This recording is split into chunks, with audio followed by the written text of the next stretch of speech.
gonna go Under live. Insana, under Health Tech Talk Show. Under Insana. It's under. Son of a bitch! Are you serious? Why? Why is it doing that? No, it says it was previously live on the. Okay, now it's on the Health Tech Talk Show. Okay, now we're live on the Health Tech Talk Show. But it's not on the event that not on the event we created, y'all, which is totally fine. People are just gonna have to be okay. All right.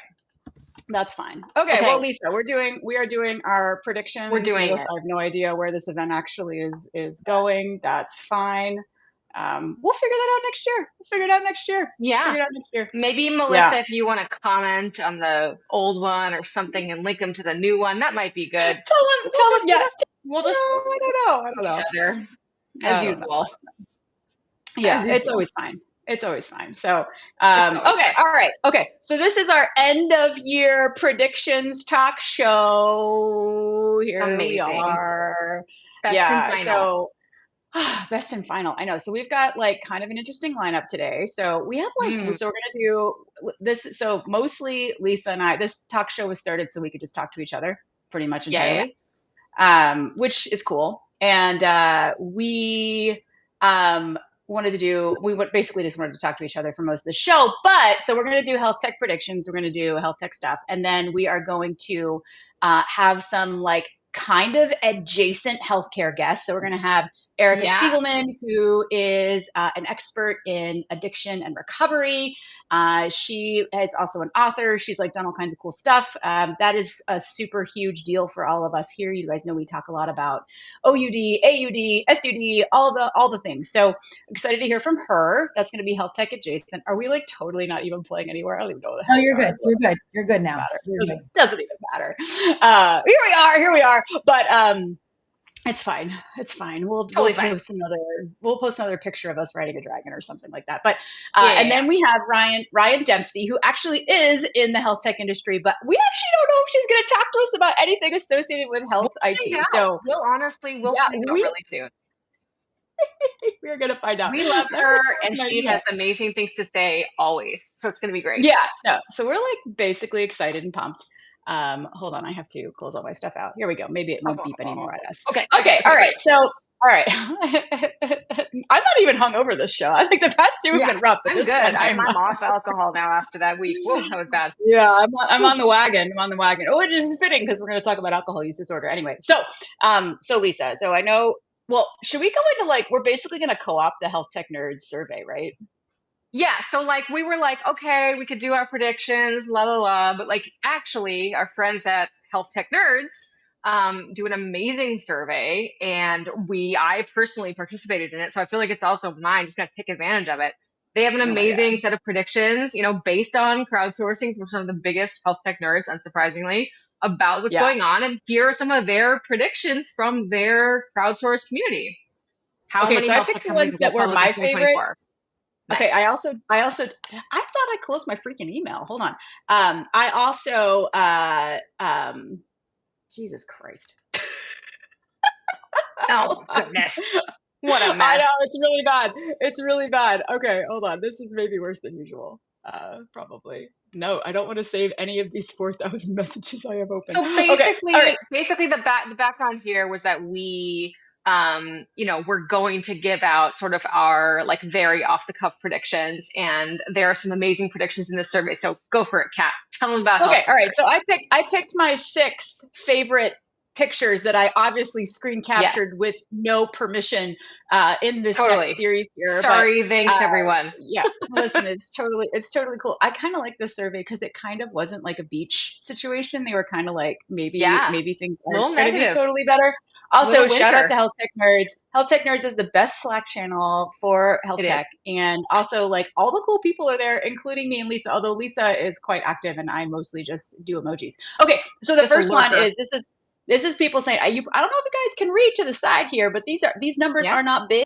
These numbers are not big. So basically, like no one went public this year. Next year, people are saying most likely 1 to 2 are going to go public. Lisa, do you agree? I totally agree. I mean, I just think it's as we talked about, right? It was a correction year for people who had massively overinflated valuations. The ones who survived had already found some kind of sense of product market fit in the sense that they were actually having customers pay them US dollars, paying them in greenbacks, right? Like they were providing something of value and they were getting dollars, money, hopefully millions of it in return, right? So it wasn't like they were like, oh, we have an idea, we got $40 trillion in VC funding, but no actual products. They were actually doing stuff. So they were able to weather the long, cold winter of 1 year, okay. And they have sort of retrenched. They've reduced their costs. There have been significant reductions in forced layoffs across the industry. And so they've kind of just like settled in and said like, okay, like we're going to focus on what's working, and they're going to do that. Going public is like, probably not a 24 goal for these guys. Yeah. And the worst, also objectively the worst. Yeah, I mean, I know people are into it. It's actually like used to be a goal of mine. I was like, oh, I'm going to go public with a company. And now I'm like, God bless the private sector. God bless the I'm going to stay private. Yeah. Right. Yeah. Agree. Okay. So, all right. We agree on that. Next one. We agree. This one I like, because I feel like everybody's been saying all these companies have been going public forever. Like how many years have we heard like Aladude's going public, blah, blah, blah. But I guess they've been saying it long enough that everyone now does think that they're most likely to go public. Yeah. I buy it. Maven will go public? So Omada has been around for a very long time. They really, really held on and really pushed back against. There was what is it called? Like the dip. What's the dip in the hype cycle? The trough of disillusionment. The trough of disillusionment. They really fought back against the trough of disillusionment around digital health. Like they were like early and late. Like they were like, we understand. They were super early on the scene, and they kind of were like, no, like there really is clinical value here. We swear we can prove it. We're going to do it. They focused on like really publishing, very plausible studies with like good, control groups. Like they really worked hard during like a pretty significant trough of disillusionment. And so I salute them. And also, I don't know if they're actually going to go public, but is it time? Do they need to do another big push? Is it they got caught up in your favorite category of drugs, GLP-1s? I don't know. Like it's going to be interesting. I can't wait to talk about that. There's a slide on that. There's a slide on that one. I don't know. I don't know. Maven, we talked about Included Health, I think on our last episode or the one before that, and they seem great. I don't think they're ready to go public yet, but I could be wrong. Maven, I would buy that. Is the one on the second one's Hinge, right? They are. I don't get Hinge. I don't get it. I get it, right? Musculoskeletal concerns are like super expensive. A lot of the stuff you can do at home, like I get it. I will say the only time I've ever done any physical therapy has been in a physical therapist's office. I have never not ever done any of the exercises when I was supposed to at home. Like I lied. I just straight up lied, and I did not do them. So I don't know. They're hard to. It's great when someone's like helping you. It's wonderful. I don't know, man. It feels a little non-adherent patient. I'm a super non-adherent patient. Oh my God, I'm the worst. So no, that one feels hypey to me. I don't really get it. Yeah, I don't get it either. I also love the 37% of people who said other. I'm into all those people. Okay, all right, moving on. Okay, other. All right. This is another long, cold winter thing. I mean, it's actually not. It's like neutral to better, right? Like basically it's saying mostly people think either VC funding for 24 is going to be flat or whatever. And there's obviously some beachgoers here. There's some beachgoers. Okay, like mixed. Great, fine. I can still maybe win the bet. I don't know, whatever. And then, oh shit, what is this even? Oh, this one I included this one, Lisa, because it was based on something we talked about in an earlier show with Chrissy Farr on the Twitter, talking about like health tech is like, we got to stop looking at unicorns. Like maybe we should just be cool with like great exits and like people doing well. I don't know. Just like doing good things, right? Like don't like be like so like, oh, you have to get $1 billion valuation. You have to have all this flashy stuff. Just like do interesting things for a reasonable amount of money, like whatever. Yes, I agree. Yes. So I still agree with that. Agree. And apparently everybody agrees with you. So that's like totally fantastic. Right. I agree too. I was part of a not $1 billion exit, but it was still a pretty freaking great exit. Nice. And I was happy with that, nice. as is basically everyone. So, I mean, except maybe a few people, but I wasn't one of them. Okay. Yes. Oh, this one I like too. There's probably some parts of the survey, but as everybody knows, here, this is a budget operation. We have one seat for Vimeo, and it's mine. So these are the ones that we included in the screenshots. Okay, this one I like, Lisa, because you love policy more than anyone. And what I loved about this is, okay, it's like, we like freaking TEFCA, blah, blah, blah, humans aren't real, whatever, blah, blah, blah, data exchange, like, which we talk about a lot because, like, that's what we do. But what's great here is it looks like there are other policies that might be more important than TEFCA. And I really enjoyed it. And I was like, yeah, like drug price transparency and drug negotiation, like pricing is like pretty freaking big deal. Like that was like a big deal. It's pretty fundamental to like a huge segment, obviously, of the healthcare and health tech industry. And my only concern, like I have plenty of opinions about interoperability regulations, as everyone who watches the show knows, but I do think that, just like everything else, all those other policies are like big talk and like, let's see how it shakes out, right? So you're like, drug price negotiation, awesome. And then you're like, oh, they're negotiating 10 drugs and it's like super limited. Like the idea is great and super important. And then it's like, okay, what are we actually going to be able to do?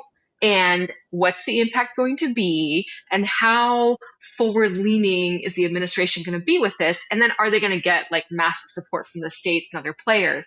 And so again, as always, like here's my like etched it on my grave, like implementation matters, right? Like that's the only, like you can just write that and that's like, it's great. Well, like I remember that. Let's see how it shakes out.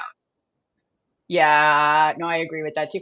I was, you're my primary news sources, everybody knows, but I do listen to like a bunch of podcasts every morning. I think we listen to the same one, so it's probably redundant because you tell me about them anyway. But when does the drug pricing negotiations, like when do they actually go in effect? It's like 2026?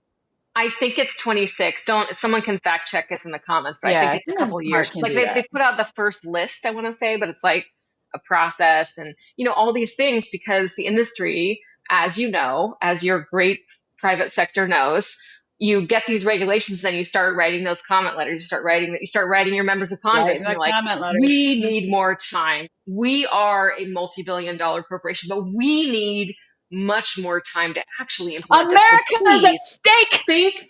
Think of the little people, us, the multi-billion-dollar corporations, when you write these regulations, and give us another couple of years to get our ducks in the row, i.e. get our very expensive attorneys to make sure that we are complying only to the letter of the law, not actually doing anything different. And that's really what the game is, as we all know. And let's hire some lobbyists. Lots of attorneys making lots of money off of all of these regulations. I love attorneys, love them, especially those from Arizona. As we know, we have some soft spot for our some favorite great Arizona attorneys. Yep. The best. Yep. But they're going to make a lot of money on all of these regulations. Yeah, it's basically going to be fine for everybody there. Everybody's going to make money except for probably patients. That's fine. Whatever. That's okay. Maybe we'll talk about patients. You later. said okay. it. All right. What was the other one I put here? All right. Oh, overhyped, underhyped. I love this one. Okay, so I totally overhyped agree. is the orange and underhyped is the dark blue, black, whatever. Yeah. So yeah. I agree. Right, well, venture capital and healthcare overhyped. I don't remember seeing that on the survey, but like, whatever. This is cool. I love it. Yeah, I don't think it's good. Direct-to-consumer healthcare overhyped, according to this community, which I also, ouch, lol, yes. And here's your GLP-1. People are mixed. People are mixed. The jury is out here. Everyone feels like these are pretty much either overhyped or underhyped in an equal measure. And so same thing with value-based healthcare, value-based care models like CMMI models. And then definitely most people say that AI in healthcare is overhyped, which I kind of agree. Yeah. Okay. Yeah. I 1,000,000% agree. So GLP-1s. Okay. So like, I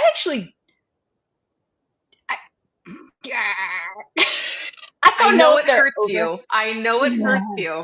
I know you. It hurts you inside. I know. Yeah. Okay. So I actually think there's amazing, like it's an amazing thing. I think they are over marketed. I think this again, like I said, this is like the same playbook as the opioid epidemic where they're like, oh yeah, it's no big deal. I'm sorry, there is no way this isn't going to fuck a lot of people up. Like, it's just not.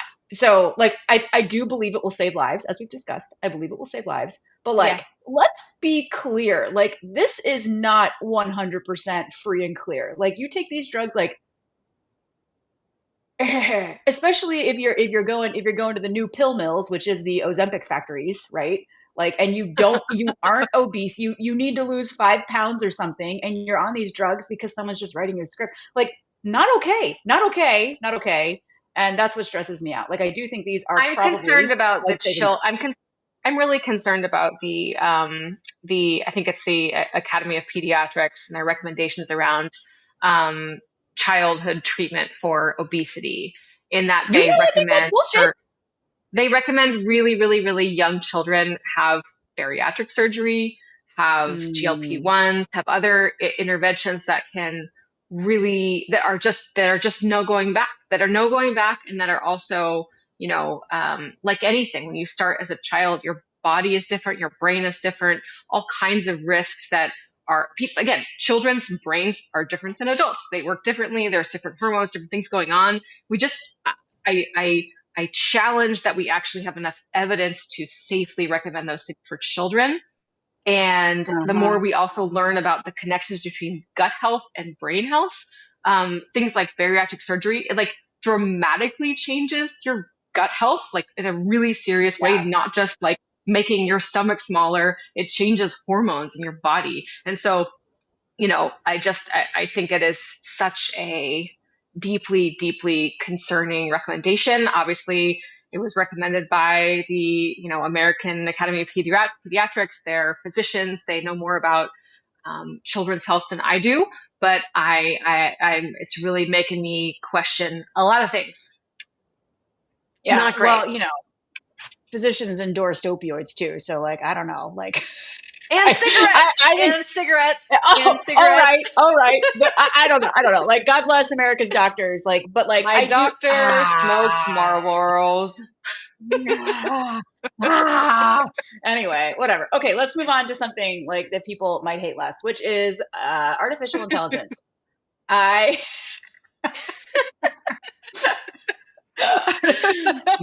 I think AI in health. Listen. I think AI in healthcare is dumb. Like, it's not dumb, but like, it's dumb. It's like dumb adjacent though. It's dumb adjacent. It's not like, listen. So first of all, I want to give like a big shout out to the amazing team at Trade-Offs.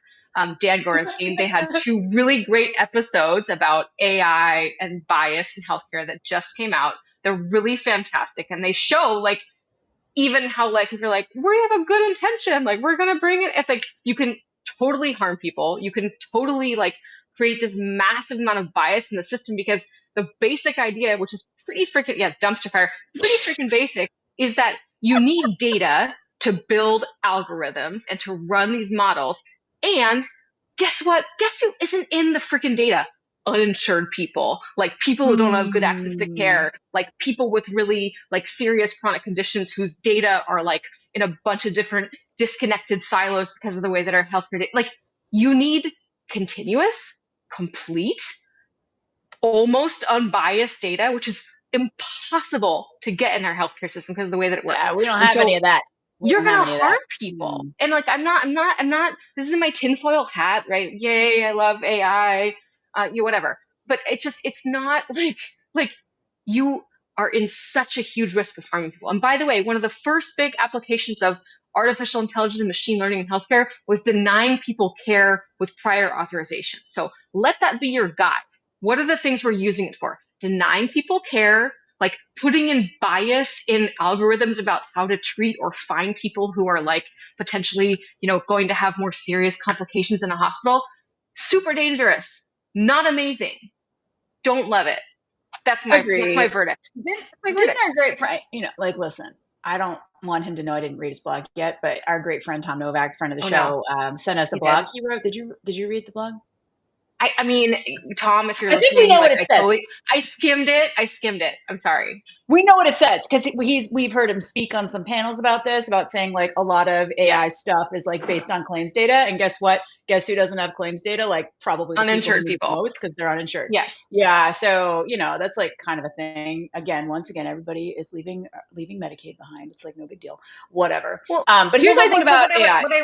But what I would say about it as well is like, let's use technology to reduce burden on people at the point of care, on patients and having to fill out all their information a trillion times, on providers who have 5 minutes at most with one patient. Like, let's find ways to like reduce administrative burden first, and then let's figure out like what we can actually do at a systemic level to get people connected, to get them into the system, get them care. And then you can create data that way. But also let's have some really serious safeguards.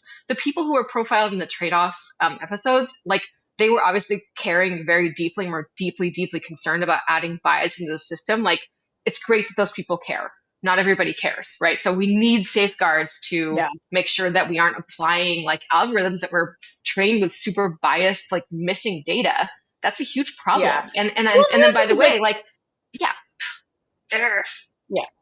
AI is fired up here, Kat. I'm really, it's like, really I got fired up about obesity drugs over here. So true. No. But I think the bummer about that is like, yes, people cared, right? But like, also like, this is actually like, I know we think about this a lot because like, we have to do our talk show every Friday and like whatever, but like a lot of people just don't know this is even a thing, right? So like, it's not even like people don't care. It's they're not even like, or then, and on top of that, they're not empowered to actually do anything about it.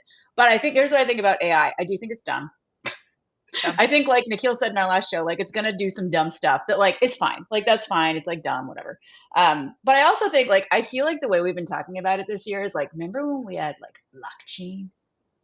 Like, it's like the blockchain. Totally. Everyone's like, they would say like, these companies would be like, we're a blockchain company. And I'd be like, well, what the fuck do you actually do? What do you mean? Like, what do you do? You do the blockchain? Like, are you revenue cycle? Like, what's going on here? And I feel the same way. They're like, we're an AI company. And I'm like, what do you do? Like, AI is just like a way that you do the thing that you ultimately are going to do. It's like, I talk to all these companies all the time. They're so dumb. Like, hopefully no one fires me for me ranting about this. But, like, they're like, our product has these features and functions. And I'm like, but what does it do? Like, what is the point? Like, are you coordinating care? Are you reducing avoidable utilization in the system? Like, what are you doing? And so many of them are like, but AI. Yeah. But I would hope, so speaking of VC, I would hope that VCs like at least now have like enough people on their team who can like say like, no, like, what do you actually mean? Because if people are really getting funded or getting their funding re-up because they're like, and we do it with AI, if that's really all the diligence that is required, like, that's pretty concerning. So if you are a VC in any way, shape, or form, and you are still sort of taking pitches and people say, like, and AI, and you're like, great, fund them. I would say don't do that for obvious reasons. Please save us all from a blockchain 2024. Yeah, thank you. Blockchain. Speaking of blockchain, I don't know. We've talked about my Bitcoin lately, but it is on the up and up. Nice. That's the point. Perfect. I never actually lost my Bitcoin. I know we never talked about this really. I mean, I did send a lot of it to Ukraine, but I mostly just didn't look at my Bitcoin for like the past 2 years because it just made me sad. And now I'm like, yeah. So I'm feeling great about that here. Speaking of the blockchain. Okay, hold on. So, okay, what else? Do we want to talk about our final sort of highlights from 24 in terms of I think we have to give us some prompts. Give me some prompts, everyone, like 20 minutes before the actual talk show, just in case you wondered like how early in advance we plan this stuff. It's about 20 minutes if we're lucky. We're busy. Yeah, we have a secret Slack channel, and we maybe Slack each other 10 to 15 minutes prior about what we're going to talk about. So, but it's fine. Maybe next year will be better. Okay, so our prompts our prompts were coolest person you met in 2023. Okay, who you got? Okay, for coolest person who I met in 23, it's hard because I have a bad sense of time, but I think I met Shruti in 2023. Was on our show, Shruti Kothari, and she's amazing. Like, I knew who she was, but I hadn't met her before. She's incredible, like a mover and shaker here in California. And she's amazing. Go watch the show with her. I love her a lot. She's great. And then also, I think I met in 23, Kathleen Sheffer, who is an amazing photographer who was featured in Emily Peters' book, Artists Remaking Medicine. She's a double heart lung transplant recipient who has a bunch of crazy scars. And she kind of took back control over it by photographing her scars and really being willing to show like what it looks like, what it takes to be a heart lung transplant recipient in that entire process. And she also noticed that her scars were, in places where she's fine with now, I guess, but she's living with her entire life. They're very visible for her. And she compared them over time to sort of other people she met who had female surgeons.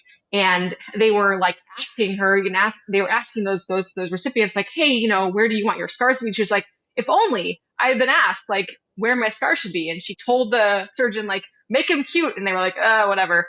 And, like she talks about it in an incredibly compelling way. She's really cool. She's also an amazing photographer, like a portrait photographer, does incredible work. But she has this feature about her scars, which is in the book, Artists Remaking Medicine, now a bestseller, by the way, also featured on the Health Tech Talk show. And so I really recommend checking it out. Her photography is amazing. She's really incredible. It has gone through a lot in her life and is just really great at talking about her art and her experience. So Kathleen, really cool. I met her at an event for Artists Remaking Medicine. And then Shruti, who I met this year amazingly and we had on the show. They're awesome. Also, Melissa Dino, honestly, if I'm being real, I met Melissa this year. We'll bring Melissa up here for a second. Bring Melissa up. You're on camera. 5, 4, 3, 2, 1. Melissa is on camera. Okay, Melissa. Well, we want to hear your hot takes here in a second. So, my coolest people, because you said more than one, so I'm going to say more than one too. Coolest people I met. Someone's whatever. It doesn't matter. Coolest person I met in 2023. So. If I get to have two. So one is Ben Freeberg, who I love. Yeah. Okay, that guy just freaking started a fund for cancer technology. Cool. Like, what? And he just like did stuff. And I also found out he was significantly younger than me. So he's like way ahead of me in terms of doing epic shit. And he's just like a happy guy, like just delightful, lights up the room. So I want him to succeed. And I think he's very, very cool. Also, in very unusual cat fashion, we did not talk about work for like the first 5 months we knew each other, which is weird because I love talking about business. So I love that guy. And then another cool, awesome person who I met, but I would love to know more, Chris Cooney. Have you guys seen him on the LinkedIn? So I met him in person and I was like, this guy, because he's like in Atlanta. And I was like, this guy seems cool. He's also like HIMSS change maker candidate, blah, blah, blah. I really like that guy. Would like to know more of him in 2024. And then, okay, I'm going to give you like an extra. So person that I really met in 2023, who I knew-ish before, Grace Polanski Cordovano. Oh, I had met her before, so I didn't count her. I've already met her before 23. So I'm just gray area here because she definitely is not someone that I met in 2023, but she's someone I really got to know as a human. We could talk about her later because we got a whole campaign. But Melissa, who's your coolest person of 2023? This is Melissa's, and she's our community moderator. Everybody knows that, but she's best of New Jersey. Best in New Jersey. I'm going to blow some smoke up Lisa's ass. I think I just met her this year. She's been inspirational and educational, and I think she's wonderful. Also, God. Not just you, but also I met, I think her name was Jennifer Blumenthal from One Record. She's a force. Yeah. Definitely. Super educational. Such a smart lady. Worked on the privacy and security portion of Commonwealth when I went to the conference. So those would be the two. I would with it, but I met her at the end. Like I met her last year. So it counts. Okay. Another calendar. There you go. Adding that one. Yeah. What is time? It's also the winter solstice. No concept of it anyway. Yeah. Happy winter solstice, everyone. The only holiday that I actually celebrate because it makes sense. Think about it. Summer solstice too, but this is winter solstice. This is the shortest day of the year. In the Northern Hemisphere, of course, longest day of the year in the Southern Hemisphere. And it's a big deal. very powerful day if you are into weird woo-woo stuff. Cat. Well, yeah. Obviously, everybody here is. Everybody here is. And that maybe is a good everyone here is. That's a good transition. I don't even know if our special guests are all here, but we're gonna. We'll find out. Erica, are you guys even here? We see just your. Are you guys coming? Join the video special guest. Welcome to the show. We did it. Okay. Thank you guys. As I mentioned earlier, this is a budget operation. We don't know how to put names on your squares. Right. So would you two please introduce yourselves and like tell us how you know each other, because there's like a story here. Oh my gosh. Can you hear me? We can. Yes. Okay, cool. You start, Erica. Uh-oh. I know. Actually, could you mind sharing how we met first? And then I could share who I am, obviously. Yeah. Let's do it. Brian. Oh, you want me to say? Oh, I'll do it. Yeah. Okay. Yeah. So we share, I am very lucky. I have a lot of amazing friends and human beings in my life. And my oldest friend, I think since I was 4, and I'm not going to tell you how old I am, I'm sure you could figure it out, is still my best and dearest friend, and really my sister. And she and Erica are also best friends. And so I have known Erica now for, well, we can't date ourselves, but more than 2 decades, probably? We can. Yes. So, yeah, totally. 2 decades. And I have been following on and off Erica's career and all the amazing things that she's done. And I think I was, when your first book came out, I like bought it right away and still have it. I meant to bring it so I could flash it up, but and I love Erica. We're getting a bit of an echo, Ryan. I think it might be one of you. It's me. I'll mute and then go on a different audio. So Erica, you go take it from here. Okay. Is that better? Okay. Yeah. So Ryan and I share a mutual friend. My best friend Amy from college. I met her our first day in the dorms, and it was like just automatic connection between her and I. And she has all these amazing friends from her earlier life, and like it just through the years I've gotten to know everybody that Amy knows, and now we all share friends like a family. So it's super special. That's awesome. And so I know she's connecting, but Erica, I know you are like, so I know you probably haven't watched every single one of our shows. They're very dramatic and long. But I've enjoyed this one. Yeah. My passion project is technology for the opioid epidemic. So we talk a lot about, SUD here and all kinds of stuff. So we'll just move to just us real quick. So when Ryan brought you up as like, this person would be an awesome guest for your show. She's also like not a super nerd, right? Like we got a lot of nerds. This is like a nerd show. So I know you have had your own journey with SUD, and you are, I believe, a licensed. Just tell us all those things because you're an author. Yeah. All those things. Yeah, totally. No. So yes, I'm a licensed counselor, a substance use disorder counselor. I got my degree from UCLA. This was later on in life after I got sober myself 16 years ago when I was 28 years old. And since then, I went back to school professionally, started to work at different treatment centers in Los Angeles, started a private practice. And in my undergraduate, I was a literature major. I was always a writer. It's funny how things come full circle. And with my experience professionally and personally through recovery and healing and just getting on a healthy path, I was seeing that there wasn't a lot of literature out there that kind of resonated with my journey. And everyone's journey is different in terms of recovery. We're all individually unique. We have different narratives, different histories, backgrounds, traumas, families. We come from different places. So yeah, everybody's journey should be different.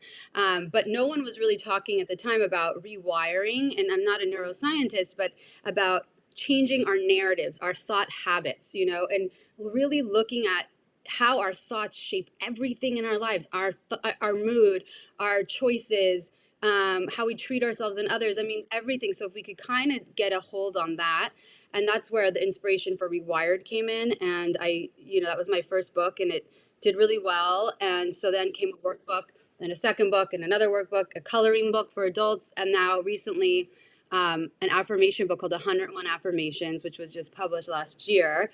So yeah, it's been a journey as an author kind of in this field of recovery. I just opened up my own treatment center. Wow. It's a month ago. It's a 6-bedroom. Wow. Yeah, a 6-bed house with 2 other business partners. It's called New Spirit Recovery. We're in Encino, right outside of LA. And it's amazing. Like you're talking about, I mean, we have clients already. We've been full since we opened, which is a blessing. But it's really, there's so many holes in the system, and it's really hard for people to get the help they need. And so when it came to my intention of opening a treatment center, because I'd worked at so many through the years, I saw that there was a lack of education in treatment around mental, emotional, physical, and spiritual self-care. And so that's what our program entails. We have music therapy from Rock to Recovery. We have art therapy twice a week. We have movement, obviously. We have nutrition, someone that teaches about nourishment, not just dieting, eating. We're away from that. We're more about like wellness and really teaching people life skills too. It's like, if you're in a hole for 10 years, and this is why our chef is teaching people how to cook if they need to learn how to cook. Like, we really want to give people the tools so when they walk out of there, it's not like, oh, I read a book, I was taken to a meeting. No, we really want to give you the tools so you feel empowered, like, and set a plan out for you. So I'm really passionate about that. And yeah, that's where I'm at. So I think this is so cool. I speak a lot with Dr. Casey Claiborne, who's head of the Addiction Research Institute in Texas. And we did a panel together recently in Phoenix at this behavioral health conference, Behavioral Health Tech. And one of the questions we got from the audience, it was not behavioral health technology related, thank goodness, because it's nerd show stuff sometimes. Yeah. But one of the comments from the audience was that, hey, what do you think about places like Oregon that basically decriminalized drugs, right? And they did all that, and it didn't work, right? It was the narrative. There was all those stories from NPR. This was just a couple months ago. Yeah, and the comment back was like there was no support system in place, right? Like they decriminalized drugs, but then they weren't ready for anything. They didn't have the beds. They had nothing. Yeah, exactly. Like literally nothing. And it takes time to get those up and running, right? Yes. And so it's awesome that now your region has another resource. But I'd love to hear your thoughts on that, just like the holes in the system in general. Right? Yeah. Well, I mean, like you said, it's like the funding it's not like it doesn't seem well thought out. It's like, okay, we're going to decriminalize it, but then where's the funding for therapists or counselors or even peer support training people? I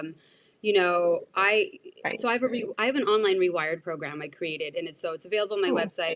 Recently, in the past year and a half, I gave it for free to a company called Adovo, and Adovo they're the only tablets allowed in jails, prisons, and juvenile detention centers in 305 jails across the country. And so I put my Rewired program on it because hard to reach populations don't have support, right? And so you're in tech. Right. So I mean, it's still a dream of mine to be able. This is another discussion to get actual treatment on a tablet, right? So this is kind of what my Rewired program is, but now it's for incarcerated learners. And so now we've gotten the data back, and over 20,000 incarcerated learners have used this because because people that are in there for there aren't enough treatments. There aren't enough treatment programs inside of jails and prisons, and there are a lot of people who are in recovery or need to be in recovery. Yes. And they're there over and over and over because they've never received treatment. So again, back to Oregon, it's like you're giving all these people, there's no support. And so they fail, right? Or they're homeless now. And there's so much going on there because they don't have anybody to kind of teach them or give them the tools. And a lot of them are now going to jail. I mean, people are getting arrested for other things, not for the drugs per se, but for, sleeping somewhere they're not supposed to, or vandalizing, or theft, or all these other things, are repercussions from that. And then they get put into the system. So yes, I feel like it wasn't well thought out. And now, there's more problems on top of problems. So it's, Yeah. So the justice involved population, Melissa, actually our community manager, her passion project is recidivism, right? Like working on making sure justice involved populations are reintegrated and can live happy lives, right? or Right. I'm probably saying that in a simple way, but we had another guest on earlier in the show, Lori Lazar she's the executive director of the Realness Project, which goes into prisons and like works with them on like, I should just bring Melissa in here to talk about it, but here, let me see if I can get her on real quick. I don't have the right tiles. We'll figure that out later. But Melissa, Okay. like, right? That's so cool. Thing. That's a thing. Yeah. No, I've heard of it. I've heard of that. Yeah. Yeah. Yeah. No, really cool. So we think that's awesome. How did you like identify that as a need and like get into those systems? That's really cool. You know, there's a nonprofit called ARC, Anti-Recidivism Coalition, and they're really big in LA, and they have a lot of great people on the board. I know someone on the board, and she said to me, you know, they do a lot of work in jails and juvenile halls, and you know, and I think there's a lot, and also because I've always been interested. I get a lot of letters. Like I have a letter here from someone from jail, from Arkansas. Like people write me all the time. My book Rewired's in a lot of jails, and a lot of the counselors use it. San Mateo County Women's Jail, I talked to this one counselor. She uses it for her groups. People write me all the time, counselors and people that are inmates there, that are inside. And also they've started their own Rewired groups. So I have like Rewired groups have kind of sprung up like grassroots, and people now I've created like an online format, like 15 weeks. Like you don't have to do anything but read. Hi, I'm Erica, and I'm like I will facilitate this Rewire group today. Today's topic is authenticity. Let's talk about this. And it's totally, anybody could download it. It's free on my website, so that you can have something alternative than the 12-step program, you know, because sometimes that doesn't resonate with everybody. I always like to say, try everything on, you know, try it on, see if it fits. Don't like it, put it aside. Or if you do like some parts of it, utilize that, right? But at least the Rewired groups are really just about self-love, authenticity, boundaries, communication, you know, healthy solitude, time management, all the things that my book and my chapter is always the same kind of topics that I write. Yeah. Oh, yeah, and Erica, it's helping a lot of other people outside of just those who have like traditional addictions, like people who are suffering from self-image issues or eating disorders and just all kinds of, you're really helping a lot of people, I think is the point I'm trying to make. Thank you, Ryan. Thank you. Oh, it's getting that echo again. Really? Mm-hmm. Can you mute for a second? Sorry. I just muted her. Well, okay.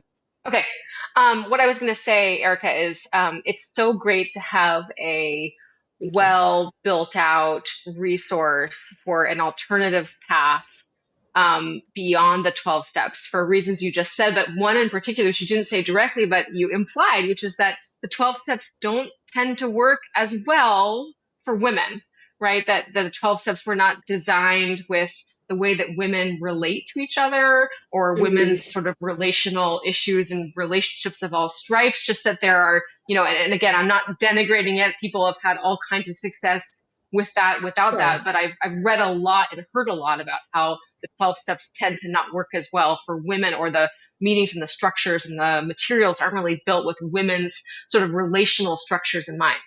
Right. Yeah. I mean, it's outdated just in general. It was written, you know, in the 30s, right? So it's like, there's just even the language. I mean, I think they've updated some of it, but yes, it's very, and there's also a culture within, I don't want to talk badly about it, but there's a culture within that community where there's more shaming than like counting days and this and that, and, you know, and it doesn't, it's, you know, like you said, it works for millions of people, but sometimes it doesn't work for everybody. And a lot of my clients through the years have been very discouraged to get sober because of that. And that's like, to me, ridiculous. Like, you know, you had one bad experience with one path. Let's go find another path. Like, let's get back up, you know, and instead, the feedback I've gotten is that there's just a lot of shame and a lot of like personalizing, like you are a bad person versus like your behavior is not up to par, right? It's like, it's just so, again, the language is, for me, language is everything, literally everything. What we think and how we think about things, if we could reframe our language, it helps, right? Like I get to talk to you guys today, not I have to, right? It's just like little tiny things. I say to my kids, you get to go to school, you know, it's just those things help. Yeah, I totally agree. And what's cool about this conversation too is like we're always like technology is going to save everybody, right? But like it doesn't, right? It's things like this. It's having the supports in place, having real humans to talk to, and words do matter. I talk about this a lot too, but I do a bunch of work in Huntington, supporting a number of organizations there, and this is opioids, rough stuff, right? And a community that's just been devastated. And I spent some time in the unit in Cabell Huntington Hospital where they care for the babies born affected by opioids, right? And with the moms, I sat through an hour of them just telling me everything I was saying was wrong, and they were very kind about it, right? But like the words I said, they were like, no, you can't say that, right? This is, some of these women, they've never been sober until they delivered this baby, right? Like since they, when they were like 9, right? Yeah. So, it has been really important for them to destigmatize too, and make people feel comfortable so they actually come back and get the services they need. So totally here for all that. It is. Communication is key. Yeah, it is. I think we could all take a course on how to speak to people that are, that are like resistant in some ways, that are not fully healed. Like we have to just be super sensitive to different people. You have to gauge. Yeah. Love it. All right. We're going to try to bring Rowan. Rowan's my son. Ryan back in here. And we might all have to mute while she talks. Okay.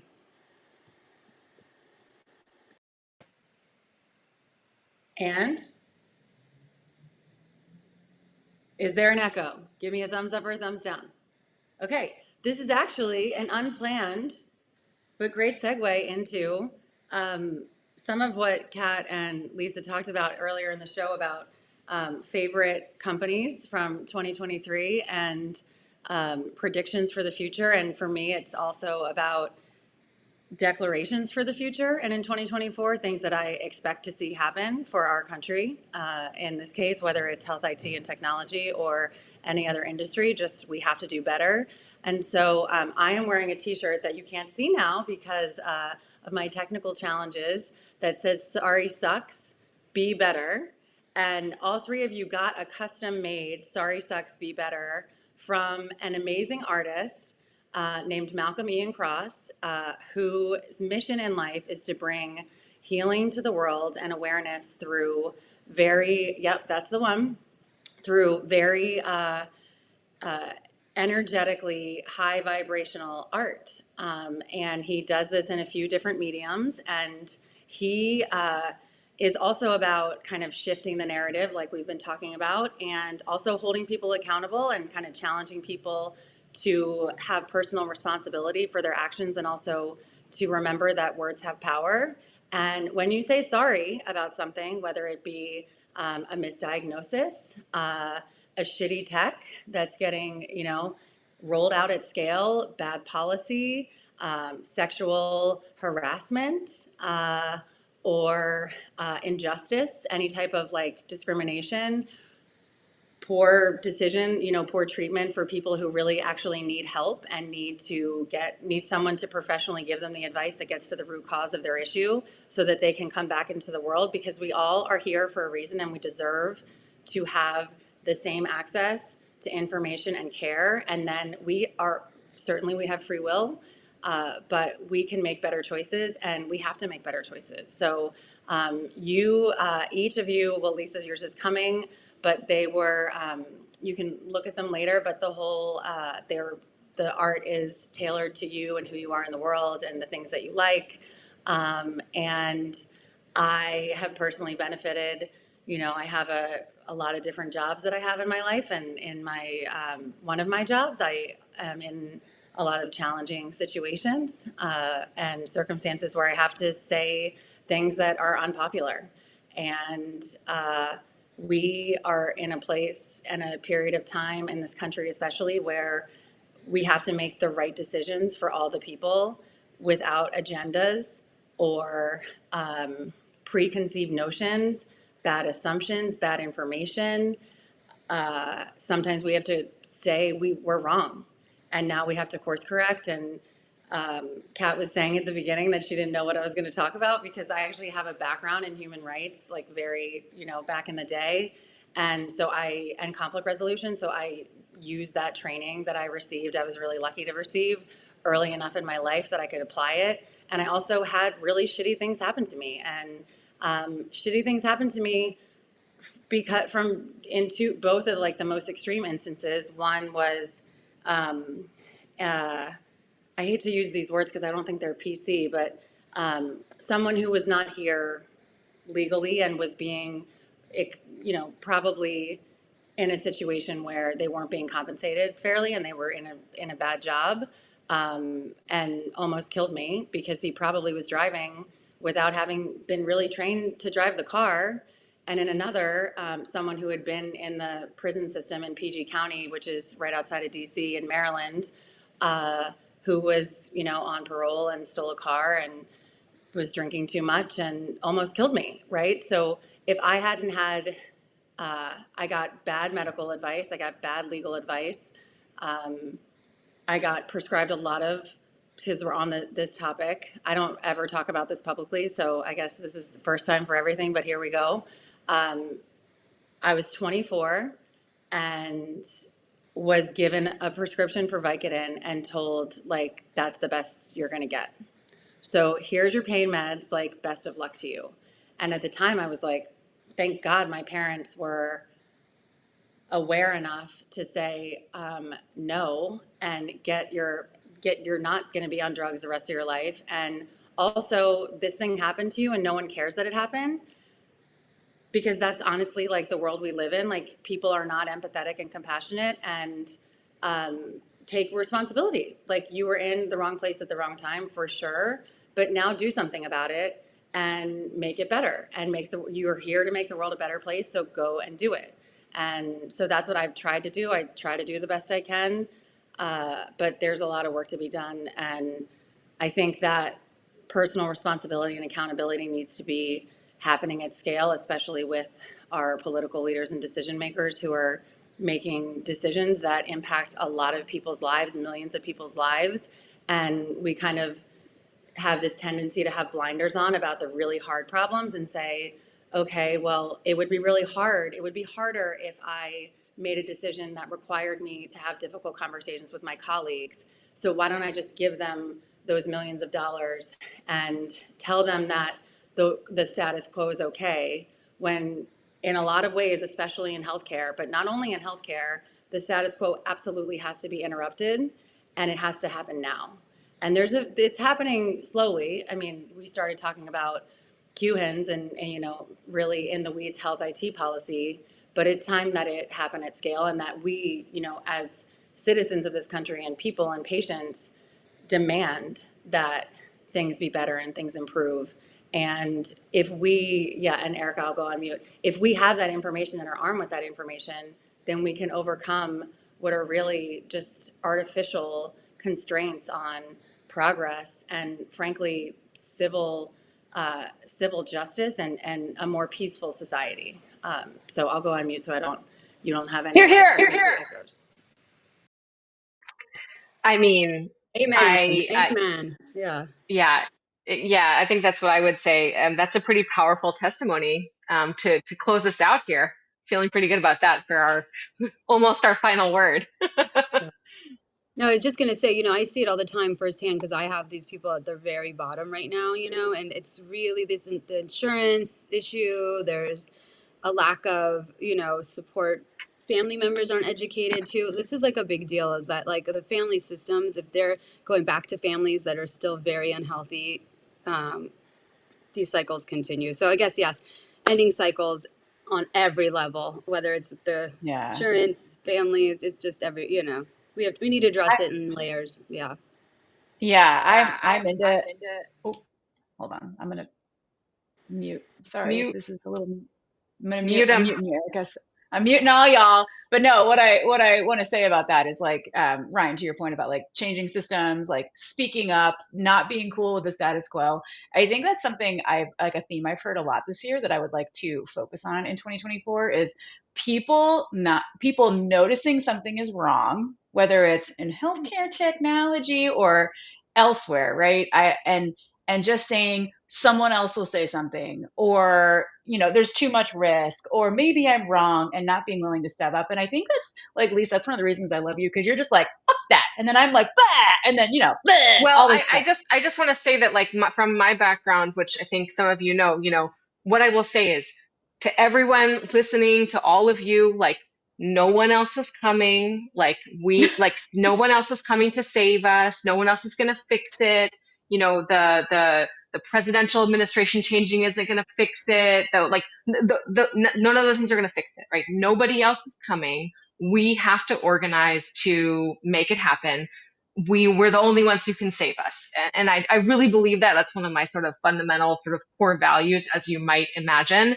And it's true in healthcare technology. It's true in healthcare and health equity and public health in general. And it's true for everything. So we're going to have to do it.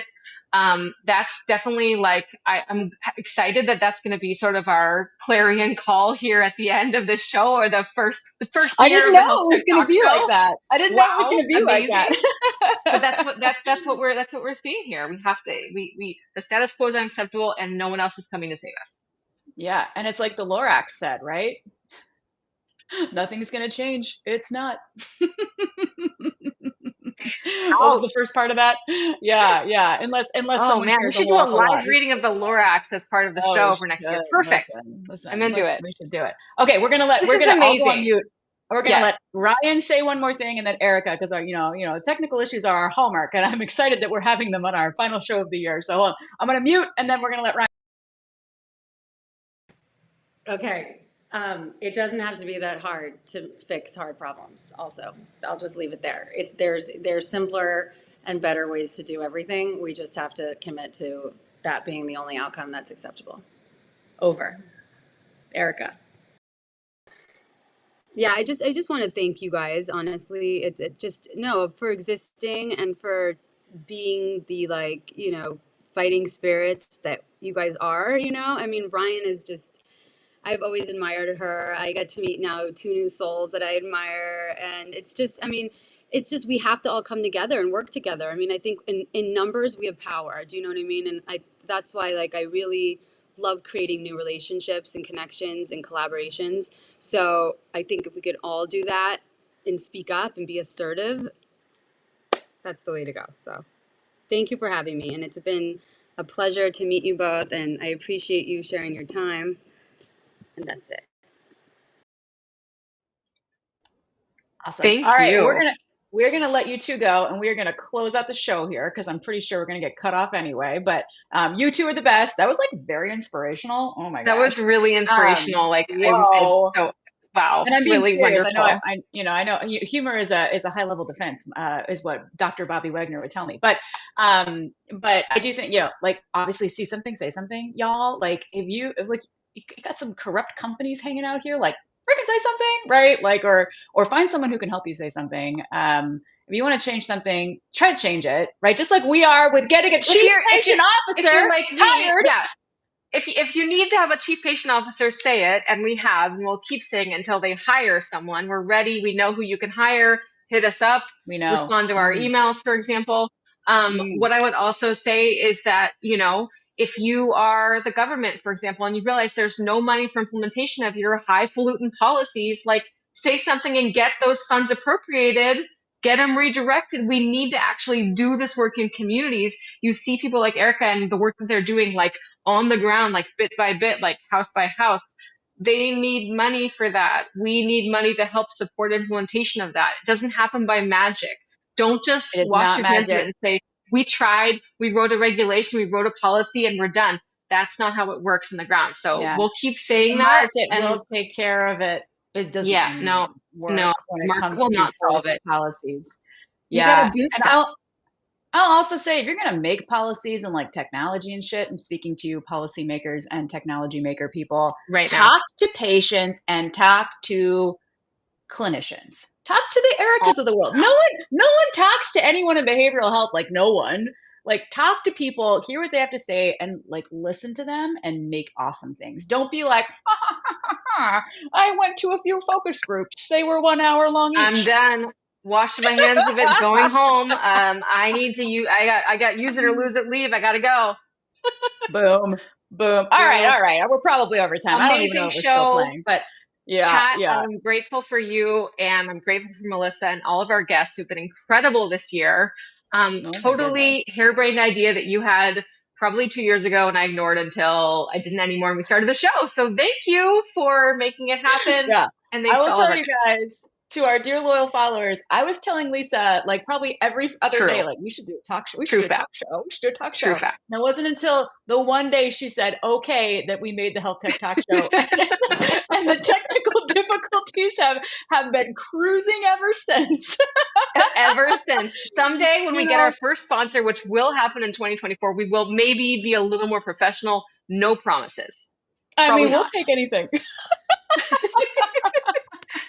Thank you, everyone. Have a fantastic holiday. God bless America. God bless Pat. God bless the new year. God bless everybody. And we will be back on. We will be back, I think, on January 5th. Good night. See you then. Good night. Bye-bye.